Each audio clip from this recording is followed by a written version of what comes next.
ألا تعلم أن الله لم ينادي رسوله صلى الله عليه وسلم باسمه المجرد،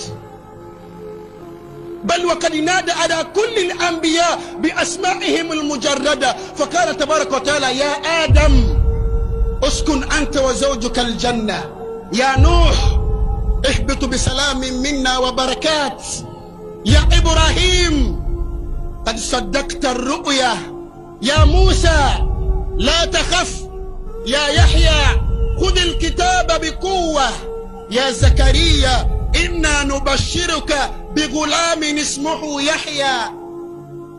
فلما أراد أن ينادى على الحبيب مصطفى صلى الله عليه وسلم قال تبارك وتعالى: يا أيها النبي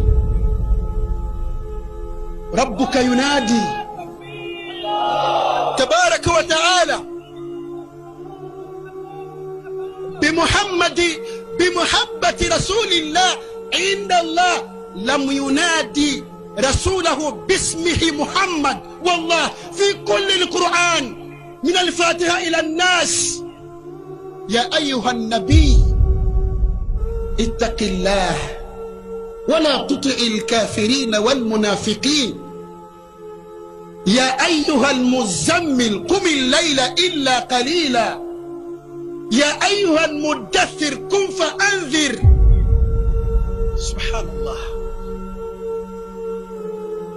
وما نادى رسول الله صلى الله عليه وسلم باسم محمد إلا بقرينة الرسالة والنبوة.